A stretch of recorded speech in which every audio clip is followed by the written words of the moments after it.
Hello, and welcome to Spirit Guide Me. I decided that this morning I'd like to pick out a card from Rumi for you, a direct message that you need to hear right now. And in communing with Spirit and my own spirit guides, diving into a message from when it comes to manifestation, when it comes to something that perhaps the Ascended Masters are willing and wanting to work on right now with you. And we're going to dive into a couple pages on that today.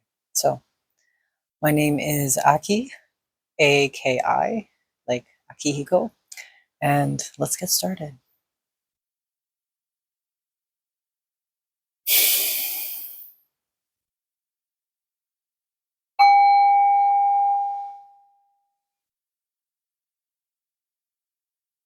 Spirit, please bring in the message that we need to hear for today. Diving into what Rumi wants to say. Spirit, guide me. Right away, we have a card flying out of the deck. Excuse me. Number 2, passion for purpose. Beautiful. Look at that.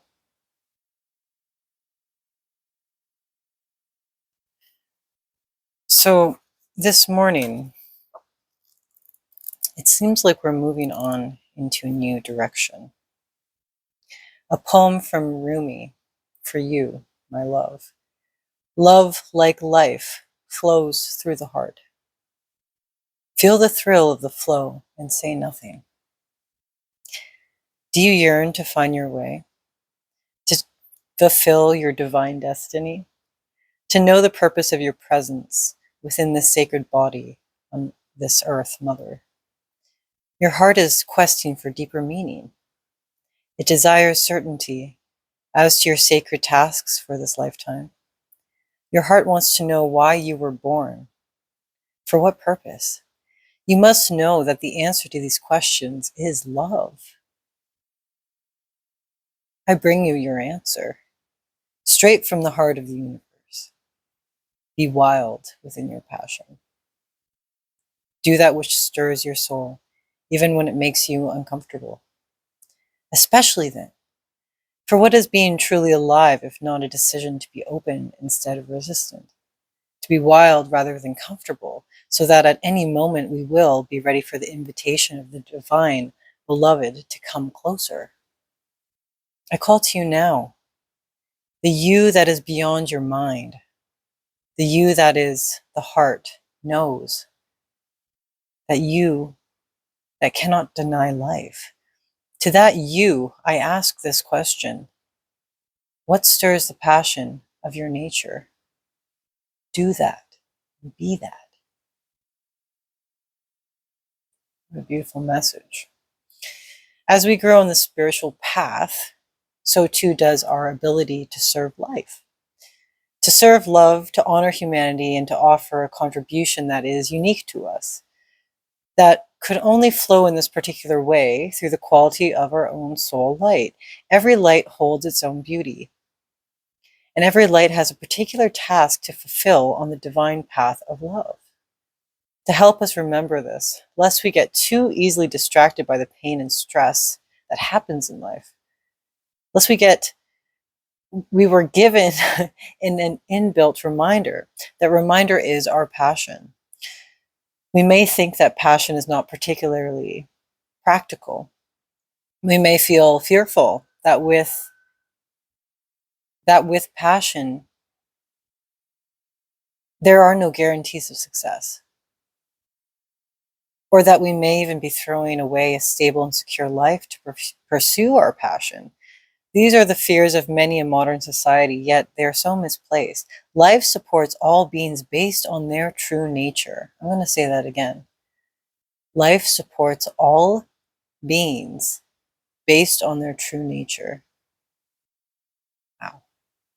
The birds are given air in which to fly, and fish are given water in which to swim. Plants are given light on the open plains, or darkness of the damp rainforest, depending on their needs for growth, different flowers flourish in different environments. Bees have wings that are very small but powerful enough to move with such speed and rotation that their heavy bodies can fly. Each aspect of creation is given what is required so it may become what it is meant to be for its unique destiny to be fulfilled. So it is with humanity. So it is with humanity. Each one of us has something in our hearts that means something to us. It is irrelevant, whether it seems practical or a recipe for success or not. We are simply meant to be what we are, to serve life faithfully from a place of honoring the truth of our nature. The truth of our nature. That which we genuinely feel passionate about, and to allow for life to naturally support growth according to our genuine nature. Where we get into difficulty is not in bringing our genuine passions to life, for life supports this, but in learning to let go of attachment and how it happens. We can struggle to free ourselves of the expectation we have to be something we are not. The divine path of love asks us to become conscious of, and then unlearn the play acting of attempting to be a false self so that we may learn to simply love and accept our real self. We may even have a struggle on our hands to remember who our real self actually is for a time. Very true. Fortunately, there is pleasure in the journey of returning to passion that can make the process of self-discovery a sweet one. But we must be brave. Even in the sweetness of that journey back to the real self, we must dare to believe that we are not broken, that we are not inadequate or better off to be like some other person or some other person's view of how we think we should be. We must be brave enough not to believe in the layers of guilt and shame. We must be bold enough not to fear our passion. Yeah. As we dive deep within and explore what really makes us tick, triggers, right? What makes us feel alive, we must be open, curious, and non-judgmental. And that means to us too, to ourselves. That may be a subtle journey at first. We may feel as though we're looking in the dark, wondering if we will ever catch a glimpse of the light of passionate meaning we hope to find. That passionate purpose may at first be barely recognizable amongst all the should, cannot, or must do's of our lives. As we stay true to this path, however, that light will become unmistakably clear. Our passion will reveal itself to us as essential as our breath. We would feel as though we were not alive without it. How could we have missed it all those years? Perhaps all those lifetimes?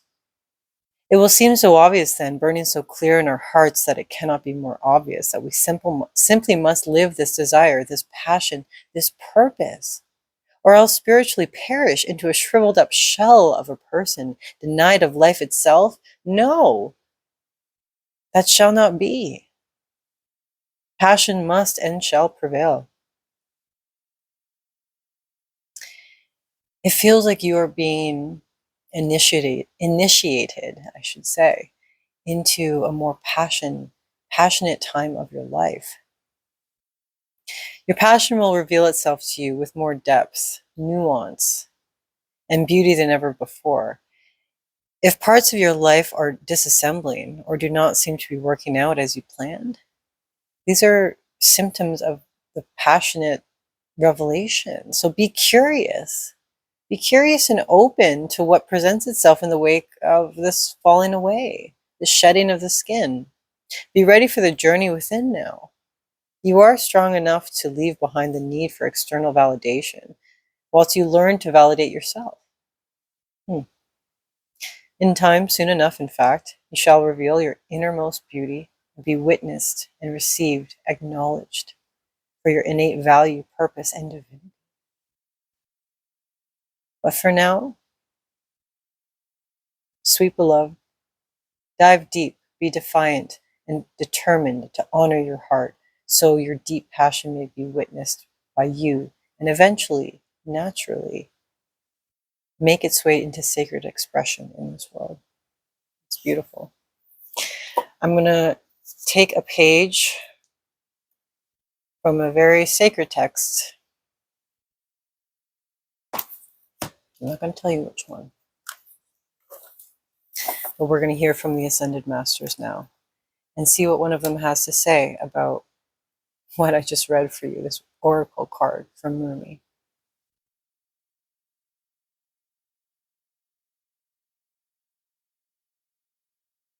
Wow.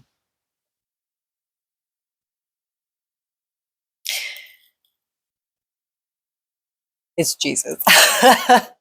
Jesus stepped on in. He wants to tell you that we were taught there the power of mental concentration, which was ours to use. And we were asked through the energies of our own force field, of our own auras, to draw forth the truth of that mantum until it was visible to any guru. I am that I am is the most powerful phrase that you can use. And Jesus did teach that, right? One of many ascended masters now. He really wanted to focus on heart centering, okay? Understanding our power, understanding that we are the I am presence.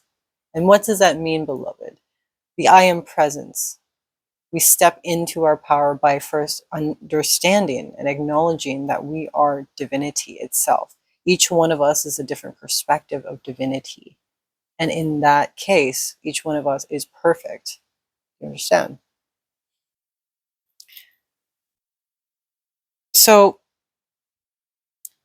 basically, this ascended master, he wants to tell you that mankind in the world does not realize the reverence with which the great masters and teachers, the sages and saints, treat life. Mankind that devours truths, digests them little, and makes them not their own, has much to learn about the disciplines that accompany the development of consciousness within the retreats of the world.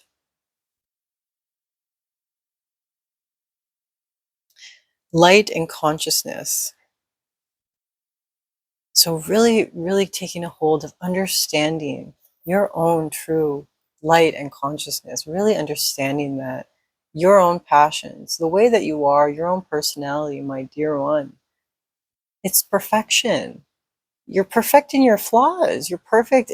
It's it doesn't make sense when I say it that way, but I think you understand what I'm trying to say here. Anything you do is perfect. It's all connected. There is no such thing as coincidence. And I'm sure you've heard that before from other people, right? On these platforms, on YouTube. There's no such thing as a coincidence. That just means it's all that perfect. The tapestry in which we all live is that perfect. And I'm hearing now someone asking, then why is it so difficult? Why is it so hard? If we only lived in a state of pure contentment, pure happiness, we wouldn't be able to appreciate it, right?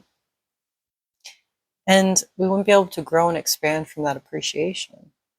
Gratitude, gratitude, and then love. Are we making a choice of focusing on what we love within the moment, focusing on grounding back to ourselves, understanding ourselves as a divine being? Or are we deciding to move more into fear, which in itself is also perfect because we've created it? Love beats all. The number one energy, and this includes for any manifestation, if that's what you're into, you have to mean it. Do you understand? You have to mean it with your heart, mean it with every single chakra that you possess. Okay. I love you very, very much. And I really appreciate you taking the time to spend with me in this reading and in this, I would say, almost lecture. I'm here to listen to spirit and relay those messages. If not for myself, then for whoever is watching, I wish you all the best. And my love to yours, my light to yours. Have a wonderful rest of your day.